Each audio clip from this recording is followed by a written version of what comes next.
subject to a seller's existing loan, that was when a buyer could just go to a seller and say, I want to buy your house and assume your loan. And the lender did not have to approve it. But that went away in 1989. They passed a law that said if a buyer wanted to assume a seller's loan, they had to go to the lender and qualify. So now all we have, or would have if we were doing them, is loan assumption, not the subject to. Okay. Short sales, we talked about that when we were talking about the addendum earlier this week.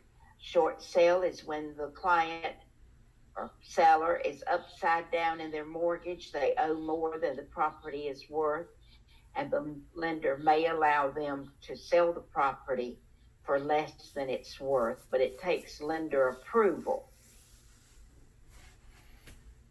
Okay, now let's talk about residential first mortgage loans. First one is a conventional loan. A conventional loan has no government involvement. It is not insured by the government. It's not guaranteed by the government. It's based solely upon the borrower's ability to repay the loan. They have a good credit score. They have stable income. They have the money for their down payment and closing costs. Then they can get a conventional loan. Conventional loan requires more down payment than the government loans. And conventional loans may be conforming and non-conforming. A conforming conventional loan is one that meets all the underwriting guidelines. Fannie Mae and Freddie Mac have drafted underwriting guidelines for issuing loans to borrowers. And those conforming guidelines, if they are all met, makes that loan conforming. And that's easier to sell in the secondary market, because if the loan conforms to all the underwriting guidelines, it's a pretty sure bet that they're not going to default on their loan. But your non-conforming loans do not meet all those guidelines. They may meet some of them, but they don't meet all. Therefore, they are a higher risk loan than the conforming, and a little bit harder to sell in the secondary market. Doesn't mean that they're going to foreclose, but there's just a little higher risk that they might. Your conventional loan may also be insured or uninsured. If a borrower puts 20% down and their LTV is 80%, then they do not have an insured loan. It is uninsured.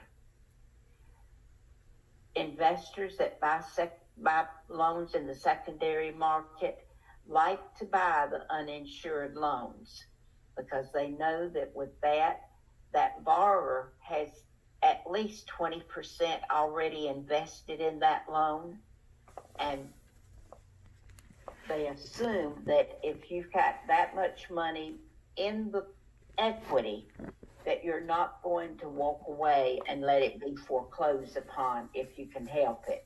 So those are pretty good bet loans to buy. But your insured loans are less than 20% down, and that purchaser has to buy private mortgage insurance, PMI. They've got to pay that PMI until they have reached 23% equity in their home.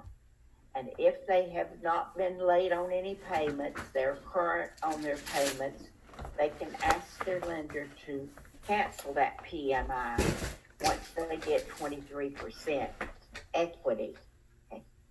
if they go into default, that PMI insurance will pay the lender the difference between what they put down and the 20% that would have been required to have an uninsured loan. It does not pay off the full amount. It only pays the difference between the down payments. Okay. Here's an example.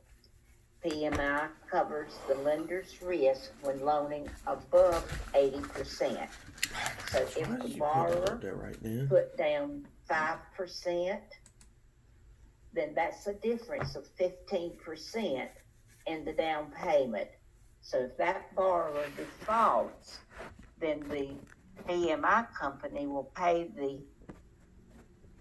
lender 15%. And that's all that they will cover on that loan.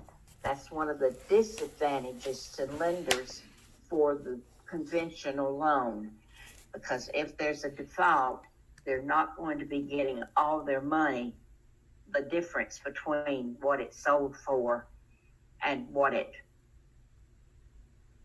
was financed. Okay.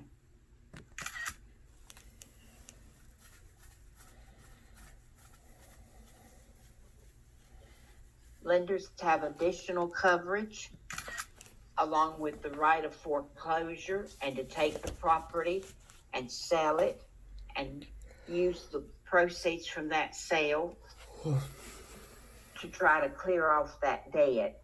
And we'll talk about that a little bit later. Okay. All righty. Question.